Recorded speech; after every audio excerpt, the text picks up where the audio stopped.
कल्पना कीजिए एक रेगिस्तानी किले की, जो भोर की सुनहरी रोशनी में नहाया हुआ है और एक योद्धा शान से खड़ा है।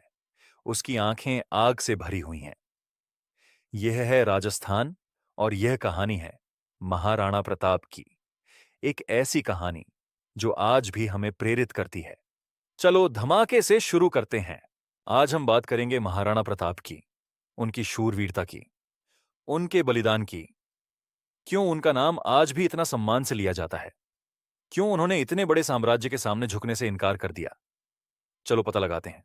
पहले बात करते हैं उनके वजन की। कल्पना कीजिए 208 किलोग्राम का पूरा युद्ध वस्त्र। उनकी छाती की प्लेट ही 72 किलोग्राम की थी। उनका भाला 81 किलोग्राम का और दो तलवारें मिलाकर 208 किलोग्राम की। यह सिर्फ वस्त्र नहीं, एक चलता फिरता किला था।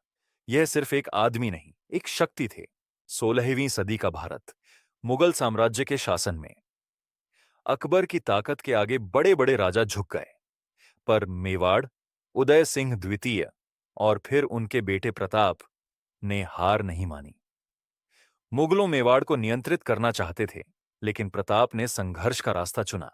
चित्तौड़गढ़, मेवाड़ का दिल, अकबर के हाथों में जा चुका था। इस हार ने प्रताप को अंदर से हिला दिया। उन्होंने कसम खाई अपनी खोई हुई शान वापस पाने की, और यह कसम उनकी जिंदगी का मकसद बन गई। हल्दी घाटी का युद्ध 1576 में। एक तरफ राजपूतों की छोटी सी सेना, दूसरी तरफ अकबर की 80,000 की बड़ी फौज। हल्दी घाटी का वह संकरा पहाड़ी दर्रा खून से रंग गया। संख्या कम होने के बावजूद राजपूतों ने अपनी जान की बाजी लगा दी। इतिहास के पन्नों में आज भी यह युद्ध लिखा हुआ है। युद्ध के मैदान में महाराणा प्रताप की तलवार बिजली की तरह चमकती थी। एक ऐसी घटना हुई जो आज भी वीरता की गाथाओं में सुनाई जाती है। प्रताप का सामना अकबर के सेनापति बहलोल खान से हुआ। एक ही वार में प्रताप ने बहलोल खान और उसके घोड़े को बीच से काट दिया। यह दृश्य इतना भयानक और प्रेरणादायक था कि इसने युद्ध का रुख बदल दिया। और फिर चेतक, महाराणा प्रताप का वफादार घोड़ा। चेतक की बहादुरी की कहानियां राजस्थान के लोक गीतों में आज भी गूंजती हैं। कहते हैं, बुरी तरह से घायल होने के बाद भी चेतक ने प्रताप को सुरक्षित स्थान तक पहुंचाया, एक गहरी खाई को पार करते हुए। चेतक का बलिदान एक योद्धा और उसके घोड़े के बीच के अटूट बंधन का प्रतीक है।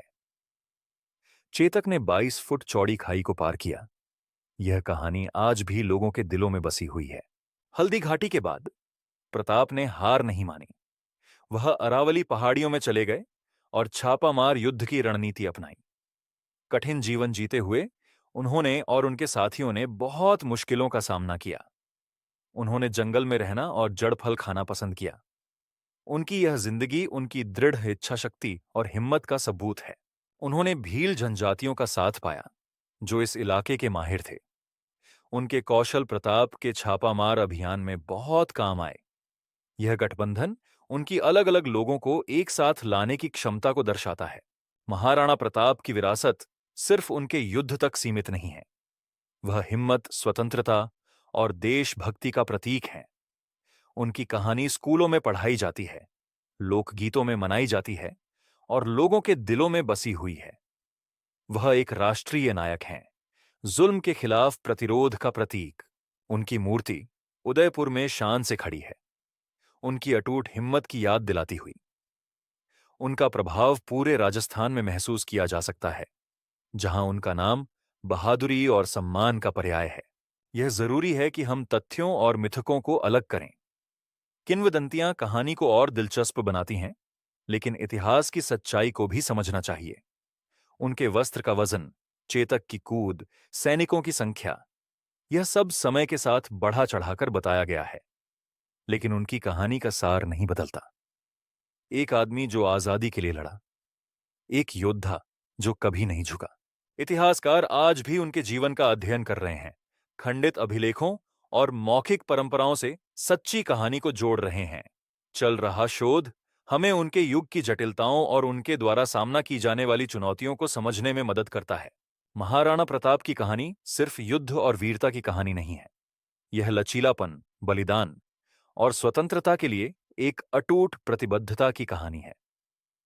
वह प्रतिरोध की भावना का प्रतिनिधित्व करते हैं, एक ऐसी भावना जो पीढ़ियों को प्रेरित करती रहती है। उनकी विरासत एक अनुस्मारक है कि भारी बाधाओं के बावजूद साहस और दृढ़ संकल्प प्रबल हो सकते हैं। वह थे और हमेशा रहेंगे एक सच्ची किंवदंती। महाराणा प्रताप की विरासत के बारे में आप क्या सोचते हैं? नीचे कमेंट में अपने विचार साझा करें। और अधिक मनोरम ऐतिहासिक कहानियों के लिए लाइक, शेयर और सब्सक्राइब करना न भूलें। देखने के लिए धन्यवाद।